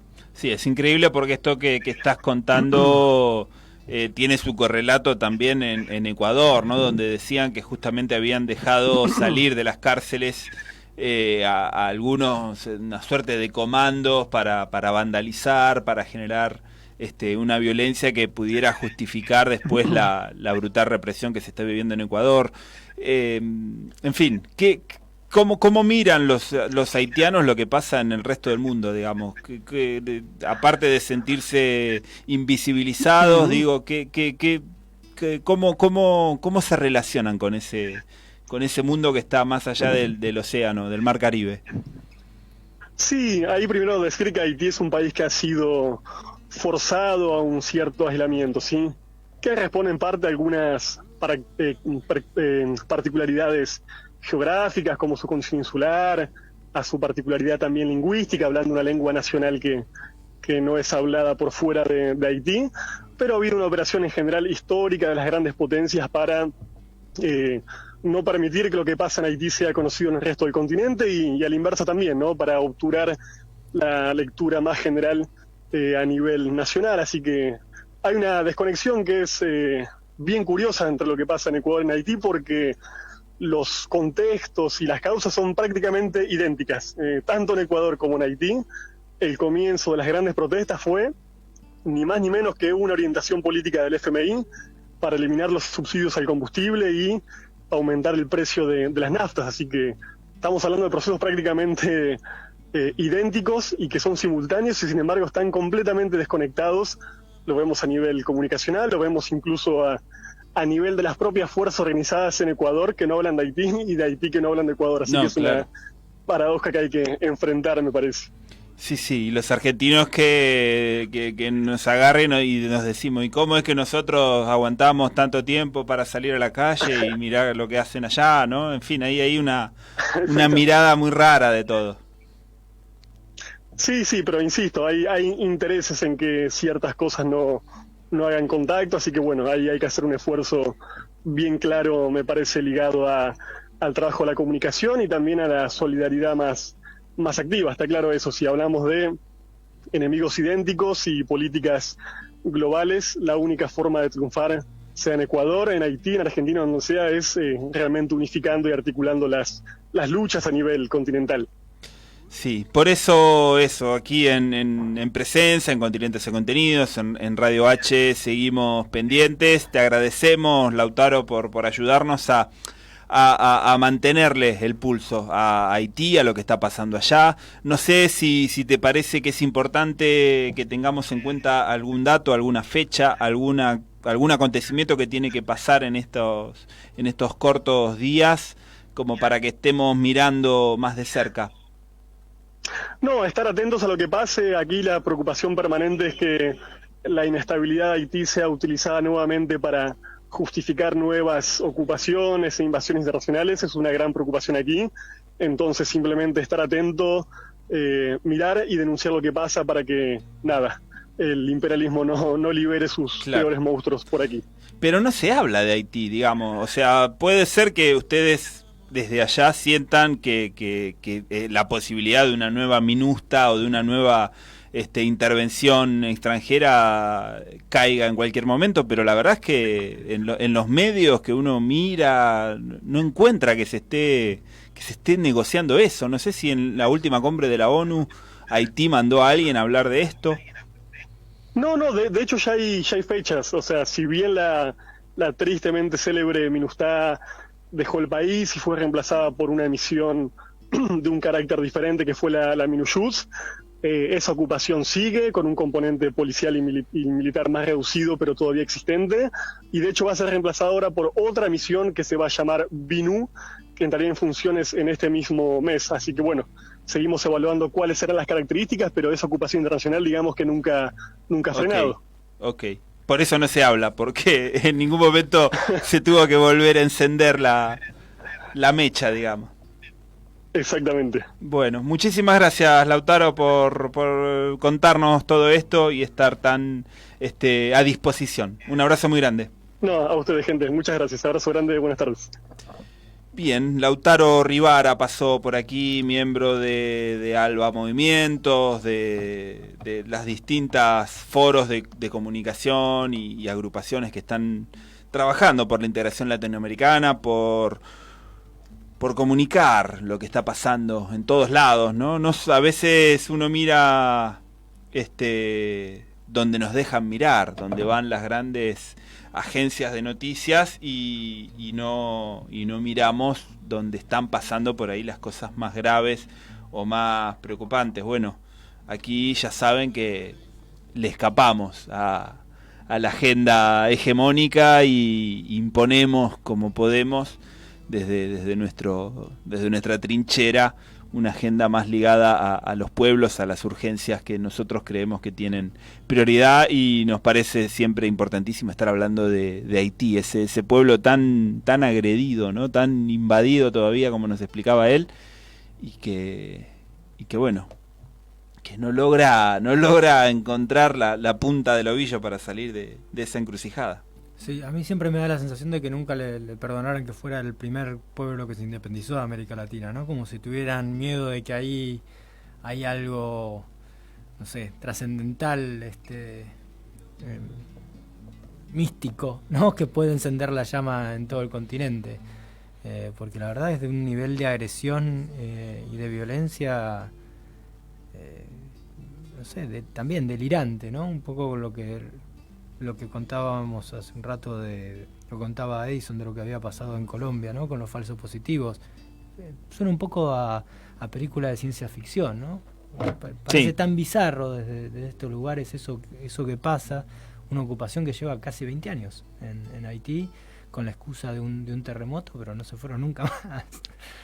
Es muy, muy loco en un punto. Y está tan disimulado por estos medios que parece que no nos tuviéramos que ocupar de no, claro. Cosas. Sí. Bueno, agradezco desde aquí a Daney, Alfredo, a JR Cumba, que nos están saludando, diciendo que nos están escuchando. Me sorprende porque nos escuchan desde Bahía Blanca, también desde Entre Ríos, de un pueblo que se llama Nueva Vizcaya. No sabía ni que existía. Es interesante allí, un nuevo enclave vasco ahí en Entre Ríos. Bien, gente nueva que se va sumando, ¿no? Porque después tenemos como a los oyentes habituales que comentan, que participan, y en este caso es gente que se acerca y que bueno, me imagino que deben estar aprovechando esta oportunidad de escuchar interlocutores no habituales, ¿no? Gente que nos está contando lo que pasa, pero que no son los habituales comentaristas de internacionales. Aquí valoramos mucho esa capacidad de la gente que está viviendo, que está llevando adelante, ¿no? El activismo, las acciones, para que nos lo cuenten en primera persona. No tanto estos eruditos por ahí o aquellos que se leen un montón de libros y que después nos cuentan. No, porque los pueblos así, WhatsApp. 3 entrevistas de lujo hoy, ¿no? De primera mano de lo que está sucediendo en 3 países que están convulsionando de un modo escandaloso. Sí. Y la semana pasada también, la verdad que la entrevista con la congresista Indira Wilka también fue muy fuerte. Primero por la claridad en la que nos contó todo lo que estaba pasando en Perú, que era terriblemente desconcertante.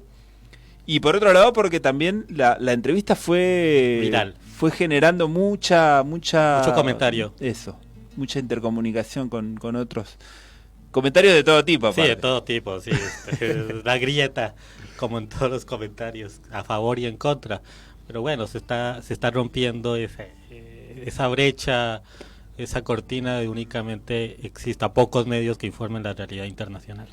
Sí, me parece que está bueno esto que vos remarcabas de la posibilidad de un nuevo eje, ¿no? De progresismo, izquierda, latinoamericanismo, nacionalismo, en fin, son distintos componentes pero que se van acomodando un poquito, ¿no? Desde allí, desde México hasta aquí, hasta la Argentina, si todo se va ordenando, está bueno, porque el Grupo de Lima ya está, ya eclosionó. Sí, tampoco hay que agrandarse muy rápido, ¿no? Pero hay esperanza. Es de esperar que se le hagan difícil a Alberto, también. Y obvio. Es de esperar que al reemplazante de Lenín Moreno, si no es de sus favores, se le haga muy difícil también, ¿no? Que no sé si tan difícil como a Venezuela, pero que hacia ahí tienda la cosa, si no son complacientes con el gobierno norteamericano. Pero bueno, ellos solo nos están llevando a esta situación, ¿no? Han sido tan salvajes contra los pueblos de Latinoamérica que no nos queda otra que rebelarnos. Tenemos 10 días para saber si Evo Morales es reelecto presidente de Bolivia, lo cual también le va a dar fortaleza, ¿no? Cuerpo a esta propuesta que nos imaginábamos en el futuro. Pero según las encuestas está muy arriba. Evo Morales, el segundo Mesa, está más de 10 puntos y bueno, están allá con la campaña del miedo, que si no gana Evo Morales nos vamos a convertir en una nueva Argentina. Lo mismo en las movilizaciones en Ecuador también repartían flyers en los que decían no seamos Argentina, no caigamos como Argentina. Llame la atención como era el Fondo Monetario Internacional está uniendo a los procesos de los pueblos, ¿no? A los procesos de resistencia, ¿sí? de la movilización, ¿sí? El fondo tal FMI, ahí está el proceso también de resistencia automáticamente. Bueno, en unos países más que otros, caso Chile, caso Colombia, que no han despertado, pero están en un proceso de resistencia muy fuerte. No, bueno, y Brasil en retroceso a paso bastante, gigante. Sí. Vamos a ver hasta dónde, ¿no? Hasta dónde le ponen un poquito el límite. Y aquí que no ha explotado en alguna medida porque hay organizaciones que han puesto paño frío, ¿no? Porque si no esto se hubiera desbordado, me parece. O ha estado muy cerca de desbordarse y desde Alberto Fernández para abajo, mucha gente tratando de calmar las aguas para llegar al nuevo gobierno y empezar sin una tragedia, ¿no? Sí, sin un estallido que sabíamos que hubiera terminado con sangre, lamentablemente. Sí, digo, si estas condiciones se proyectan, me animo a decir, si se siguen proyectando por algún motivo dentro del gobierno de Alberto Fernández, esto no va a durar. Digo, está muy complicada la situación en la Argentina y los niveles de necesidad, de pobreza, de demanda de los sectores más necesitados son muy elevados. Está muy complicada la reacción popular que hay en las movilizaciones, no llegan a mostrar lo complicado que está en la Argentina. Estamos muy calmados, por un lado por suerte, pero por otro lado también hay que decir que la temperatura que se está mostrando es menor de la que hay de verdad. Sí, porque a la situación de hambre, ¿no? de indigencia a la que han llevado a tantos miles y cientos de miles y millones de personas estas políticas, lo más difícil, lo más desalentador es la cantidad de empresas que cierran y que sabemos que no van a poder abrir inmediatamente, ¿no? Digamos, al que tiene hambre quizás sí se le puede bajar comida rápidamente para que pueda salir de esa situación, digamos, de la peor de todas. Pero para todas esas capas medias de tener que volver a armar una empresita y poner en marcha las cosas, eso va a llevar más tiempo rehacerlo. Sí, los sectores que se han quedado sin trabajo y que, bueno, ahora se ve, ¿no? Cada vez que todos los días uno puede encender la televisión. Las imágenes de Misiones de esa panadería, no sé si ustedes las vieron. Y de todos lados, digamos, sí. Donde hay 2 puestos de laburo se forman 20 cuadras de cola y eso está demostrando que está muy complicada la situación, la gente ha aceptado estar muy calmada en perspectiva de que esto cambie, pero está muy complicado todo el tema. Creo que igual Alberto ha tomado de esto una nota y entre las cosas que todo el tiempo repite es esto de hacer un acuerdo rápido entre todos para que no haya hambre en la Argentina, para tratar de solidificar el mercado interno y que se reconstruya lo más rápidamente posible el mercado laboral, pero es muy complicada la situación porque no solo es una situación de hambre, estaba bien lo que vos marcabas recién, no solo es una situación de hambre, sino también de perspectiva. Y las dos cosas son muy complicadas, ¿eh? Cuando te quitan el futuro, se tiene que pudrir. No, claro, porque podemos querer que la ciencia y técnica mejore, pero los tenemos que poner a trabajar a los científicos con insumos, con capacidad de llevar adelante proyectos. Y no sé si tenemos las condiciones en lo inmediato, ¿no? Y a esa gente les tenemos que garantizar una perspectiva rápida para que no se sigan yendo como ya se están yendo, porque no queda otra, digamos. No tuviste 25 años formándote para después terminar repartiendo Rappi, ¿no? O sea, no existe. Pero bueno, vamos, sí, terminamos poniéndonos pesimistas, pareciera. En realidad estamos optimistas con el futuro porque el cambio se ve que esta cuestión de querernos llevar más a la derecha y por este camino del neoliberalismo parece que no va a poder seguir, pero eso, somos comprensivos de que la tarea es importante, que vamos a tener que estar todos ahí dispuestos a echar una mano, ¿no? Sí, otra nota, saliendo un poquitito del tema, pero manteniéndonos, es la cuestión del evangelismo, ¿no? Se ha transformado casi en el partido político latinoamericano de la derecha, ¿no? Financiado, por supuesto, por Estados Unidos, como siempre, y fogoneado por ellos, pero se ha transformado en eso. Y la demostración es, entre otras, es el discurso de Macri, cómo varió a un discurso en esta gira de despedida que está haciendo. El sí se puede. Del sí se puede, a un discurso hiperreligioso del pañuelito celeste, de besarle los pies a la señora esta que se averiguó un poquito reaccionaria. Tucumano, Digo, toda esta cuestión no es casual, no es porque sí, no es que se puso místico de un día al otro, sino que le está hablando o lo hacen él no le habla a nadie porque no sabe, ¿no? Pero, a esa línea dura de la derecha. Hablarle, le arman los discursos a esa estructura evangelista que está moviendo. Y es algo de lo que tenemos que tomar nota también, porque es algo peligroso. Ya pasó en Brasil y ha pasado está pasando, me parece, en muchos países. Sí, en toda Latinoamérica. Y no es casual. Me parece que no eso y la droga en la América Latina no son casuales. Y ese mensaje de meritocracia, muy parecido al neoliberal, ¿no? Es una hermandad que viene ahí, que hay que estar muy atentos. Que no va con argumentos, porque es místico al final, ¿no? Sí. Hay que creer en esto, hay que creer que si te compras la crucecita de no sé qué, vas a tener trabajo y te van a ir bien las cosas porque te van a dejar de envidiar. Digo, es una cosa así que no tiene argumentación, es simplemente mística, ¿no? Es la apuesta a la serie, a la suerte, al milagrito, y no a la construcción colectiva, ¿no? Porque a pesar de que son miles y miles y miles de personas, no construyen colectivamente, ¿no? Es el absolutismo del líder y nada más. Por lo menos en Argentina no existe un partido en estos momentos político ni directamente del evangelismo, de esas religiones, sí, pero en Brasil es muy fuerte.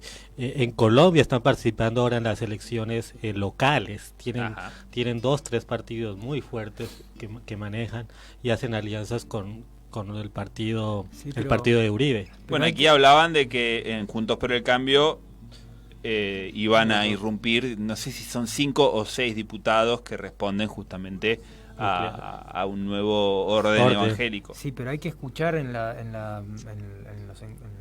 ahora en las movilizaciones estas que está haciendo Macri, no sé cómo llamarlas, porque la verdad que... La payasada. Sí, pero mueven gente y hay que escuchar cómo responde el público. Sí, el público responde como si fuera en una misa evangelista, ¿no? El Macri dice tal cosa y los otros responden, sí, se puede, sí, como un vamos, podemos, sí, y es una cosa de casi coral. Como mantra. Exacto. Y eso no es casual, es que el sector ese que están moviendo, la estructura que se está moviendo para sostener a espero que sea la ficción de que pueda pelear la elección nuestro señor presidente el Gato, es esa estructura. Es prioritariamente ellos, no son ni siquiera las clases medias altas, que en general tampoco se movilizan. Es esta estructura evangélica, y eso es un riesgo que no para esta elección, ¿no?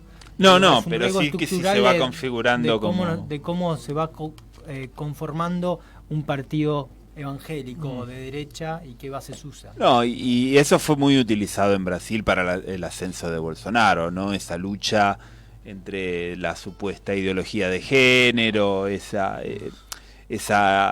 idea de que el feminismo atenta contra los valores históricos y demás. En fin, hay toda una cuestión que hay que saber cómo vamos a andar sobre esas aguas, porque no va a ser nada fácil. Es un discurso que puede permear tanto en la gente que un poquito mayor de cierta edad, que pueda tener algunas ideas un poco más conservadoras, pero que cala también en los jóvenes, y es ahí donde es más complejo, ¿no? Y en los sectores muy muy pobres también. Claro. En los sectores muy pobres arrasa el evangelismo, y eso también hay que verlo, ¿no? Hay que llenar de mística la política, hay que recuperar la mística en la política para poder competir contra las iglesias, digamos. Sí, hay que recuperar el valor de la política y de lo colectivo, ¿no? Sí. Para poder ir contra ellos. Sí, las organizaciones sociales son un espacio de contención. Me parece que en los comedores, que en todos los lugares donde se milita y demás, pasa algo de esto, pero hay que alimentarlo, hay que cuidarlo, hay que estar atentos de que eso que esté, porque si nos tratamos mal, la gente va a estar donde la traten bien. Sí, pero tenemos que darnos cuenta de que ahí tenemos un enemigo. Yo recuerdo cuando ahora no, hace tiempo que no lo hago, pero cuando trabajaba con sectores en riesgo social, era impresionante en Capital Federal, que digo es un sector un poco más formado, por decirlo así. Era impresionante cómo calaba en los sectores bajos el evangelismo. Era impresionante, gente que no le tenía plata para darle a sus hijos o para comprarle algo de ropa, y pero dejaba el diezmo en claro. la iglesia, y te decían no, tal día no estoy porque voy a dejar el diezmo a la iglesia evangélica. Era impresionante, y nosotros, por lo menos yo en ese momento, no vi un enemigo político, no vi que ahí había que uno lo tomaba más de una perspectiva de respeto a una creencia ajena, ¿no? Sí, o que bueno, nos estaban engañando por ahí, sí, mirá los vivos, ¿no? No veíamos que había todo un desembarco que había una más profundo. Se estaba creando la estructura política de la derecha de atrás. Bien, estamos casi llegando a las 7 de la tarde, toca despedirse, toca convocarlos para la semana que viene. Nuevamente aquí en Continentes y Contenidos, este programa que mira al mundo para ver la Argentina, que sigue la agenda de los pueblos, con Martín Ruano, con Edison Burbano, con Ángel Zapata en la operación técnica, seguramente la semana que viene con Luciana Catalano, Juan Soto, que siempre aporta alguna cosa. Estábamos aquí mirando, me mandó un texto muy interesante relacionado al 12 de octubre, que es mañana, no nos dio el tiempo ya para analizarlo. Eso, no hay nada que festejar, eso ya lo tenemos claro, me parece que hace 27 años que lo tenemos más que claro. En el 92 quedó sentenciado para siempre el día del descubrimiento. ¿Qué vinieron a descubrir? ¿Qué vinimos a descubrir? En fin. Quédense en Radio H, ahora viene Voces de Aquelarre, las brujas se apoderan del aire. Y después, bueno, por supuesto, también el heavy metal con Corderos Negros y la dimensión descosida, que es eso, pasar a otra dimensión, simplemente. Qué previa para las brujas, Qué previa que tienen. Sí, hay una locura colectiva previa al Encuentro Nacional de Mujeres que se transmite. Así que eso, hasta la semana que viene. Un abrazo muy grande para todos y todas.